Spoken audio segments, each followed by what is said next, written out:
Hello, welcome. My name is Noonie. This is my first YouTube video.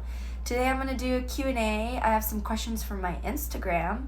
I have like a variety of genres, but we're going to start with the server questions first. First question, best way to get a job at a restaurant. So this is going to depend on what kind of restaurant you apply to. I know a lot of restaurants, especially I worked at BJ's Restaurant Brewhouse, is really unorganized with hiring new people, and they don't really look at online applications. You have to go in, you have to show face, and I know this isn't super recommended, but I called a lot, probably too much.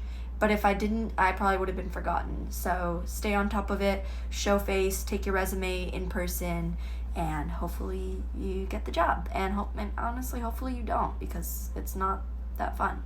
Next question. How do you learn a gigantic menu? So you have different options. When I was first learning the menu to be a server, we didn't have like the handheld pauses, so I would go through the menu and practice, and I made flashcards and I would read through. Now that some locations have like handheld pauses, I would fake put in orders, and so when you see the ingredients and you mess with the ingredient list, that really helps you get accustomed to the menu and the ingredients and all the little nitty-gritties in there.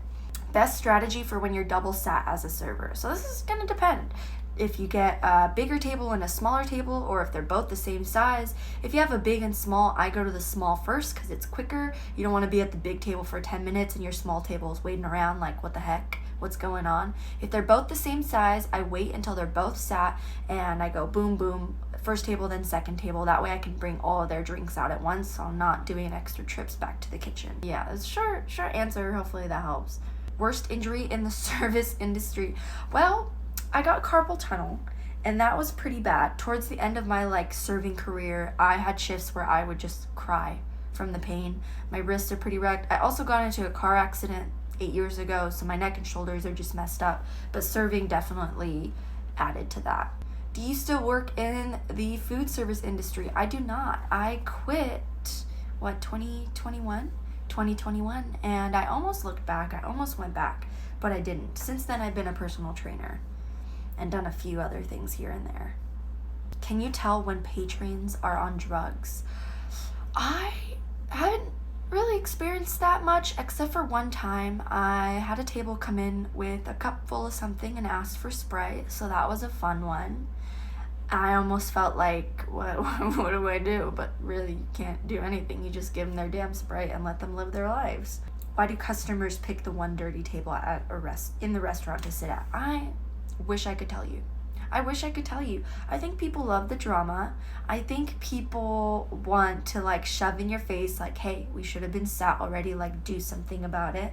And I think other people just don't think. I think sometimes people are just in their own world and they're not paying attention, and that's just the reality of life. Everyone's in their own little world. Do you still enjoy your job? Well, since I'm not working there anymore, it's not my current job, and I did not really enjoy it. I enjoyed the people, the coworkers. You're with a lot of funny, extroverted people, but the job itself, you kind of have to be built for it, and I was not built for it, at least not long term. Some things that I noticed in the server industry during COVID: people were really mean. People were really demanding. People were not very understanding. It was that's what pushed me over the edge and made me quit. As a whole, how would I rate my entire server experience? Out of 10, I would say a 4 or a 5. I don't know, because the money was good, the people were fun, but I would go home crying every night. I'd be soaking my feet every night from the pain, and mentally I was broken down. But maybe 4 or 5 out of 10. We're gonna move on to some rando questions, just a little bit of everything. First question, how did you learn to cry on command? Well, at first, when I started my videos, I was in a really bad place mentally, and I was already crying. And then I just learned with time how to kind of make myself cry. I don't know what I do. I just do something to my eyes, and the tears start welling up. I will say, I know that there's products that actors use and other people use, and it's you put it under your eyes and it induces tears. Is induce the right word for that? Tears come out of your eyeballs. But I'm a little worried about that, because I really care about my eye health, so I want to do more research before I look into that. because it is taxing to make yourself cry. I think that would be a lot easier for me. Favorite place I've ever worked at? Honestly, I used to work at the Armenian Studies office in my university, and I really liked that. I did a lot of book logging because we would get a lot of books donated to us and a lot of like just busy work, but that's stuff that I enjoy. I was kind of stuck in an office, no windows, so that kind of stuff sucked, but I didn't do it long term, so maybe that's why I enjoyed it so much. I got to enjoy the benefits of it without getting to the point of being bored or, Where am I from? I was born and raised for a good amount of time in Los Angeles. We were kind of all over the place. I've lived in multiple cities around there, and now I live a couple hours north of LA, and I prefer it. When we first moved to where I live now, I was like, I want to go back to LA. There's nothing to do here. What am I doing? And now I'm like, I am just so thankful that I don't have to deal with traffic, and I don't have to deal with the insane cost of living over there. It's just wild. What has been my favorite moment since becoming a content creator? It's been a trip to see that people enjoy something that I've made, and that's been fun. But it also has its ups and downs, because you go up to that high and your video is doing really well, and then the next video isn't doing so well. Yeah, but that's been my favorite moment, is seeing people enjoy something that I put time and effort into, and it's gratifying, but also really scary. I've never been in a fight before. I don't think that violence is the answer. If I ever had to, I would, and I know I could throw a punch, but I prefer not to. My biggest fear is, because I feel like I don't really know my strength that well, that I will really hurt someone. Or it doesn't even have to do with strength. If they trip while we're in the fight and they fall and they split their noggin open, it's just not something I want to be involved in. I don't think that it needs to resort to that. What do I love about being a trainer? I'm currently a personal trainer, and I love seeing my clients feel better about themselves and feel accomplished, and I love seeing them build their confidence. It's really gratifying, and it's my favorite part of the job. Next one is, what is my current training schedule? So funny thing is, I actually hurt my back recently. You can injure yourself doing anything at any time, but I was doing bent over rows. My core wasn't properly engaged and I was fatigued. And then I have a slew of other issues. So I heard a pop in my back and I felt, an immediate rush of pain. And it's been 3 months and I've worked out once, and I wouldn't even call it a workout. I did 2 body weight exercises. So my training schedule is nunzo right now. I'm slowly trying to ease into it. I'm doing my physical therapy at home, I'm doing my stretching, and I have an MRI coming up soon. So after that, I'll be able to gauge what I can really do. I make any money on Instagram? I don't because I'm a silly nilly, and for a while I really just looked like a repost bot on my Instagram because I wasn't really interacting because comments scare me, and I wasn't posting anything outside of the skits. So, and I also you don't really make money through the apps themselves. You make a majority of your money through brand deals. I also post on my TikTok. You don't really make a lot of money through TikTok, the app itself either. It really is just brand deals.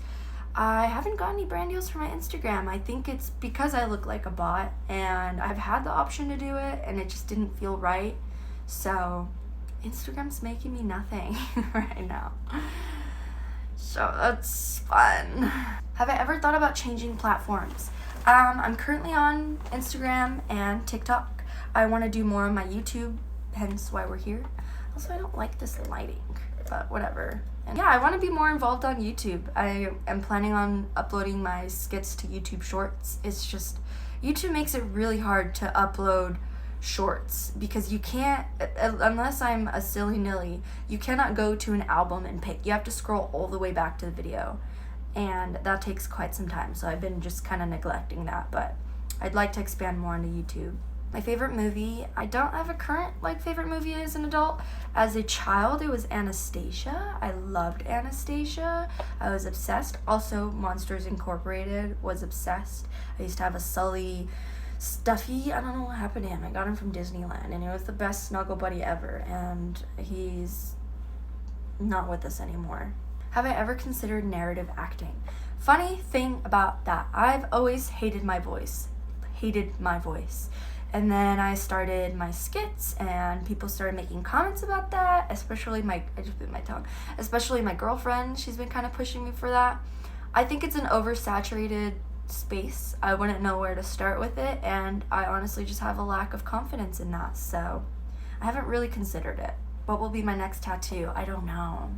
I haven't had the finances for the next tattoo, so I haven't really been considering it. I have loose ideas of what I want, but I'm not really sure about placement. I'd like to be better at planning my placement because I feel like I haven't been the smartest about that. Like, this mirror is on a place on my arm that constantly moved, but it's fun now. It's like a fun house mirror, and I love it the way it is, but I'd like to plan my placement a little bit better before I get my next tattoo. What has been the most taxing of my jobs? Funny enough, it was not my server job. I used to work at this Armenian market bakery / we sold food. It was a deli, and it was family owned, and throughout the day different family members would come in and yell at me and ask me why I'm doing something, when another family member would yell at me and told me to do this instead. So I just felt like I was being ripped apart. I worked there for a summer. My grandma worked there too. She kind of warned me about it also, but I didn't listen.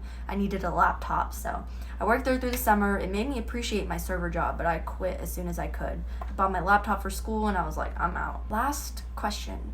How long have I been with my girlfriend? And I got another question that asked if I'm fruity. So yes, I am fruity. I've been with my girlfriend we're coming up on 8 months. We'll be a year in January. So it's been 8 months, 8 fun months. We're long distance, or I guess medium distance, because we're a couple hours away, but it's enough to where we only see each other every 2 weeks. It's been a journey, a fun journey, but I'm hoping that the distance has an end because I miss her. But yes. So that's the end. That's all the questions I have. I had quite a few more, but that's all we're going to answer today. I'll probably do another Q&A at some point. I hope you guys enjoyed. I hope this was entertaining. I'm trying to figure out how to make longer form videos entertaining. I feel like I struggle with my personality in those. So I hope you guys enjoyed. I will be coming up with some more stuff and uploading more stuff on here. But thank you for watching. Subscribe if you want to. I hope you guys have a great day, and I'll see you guys later.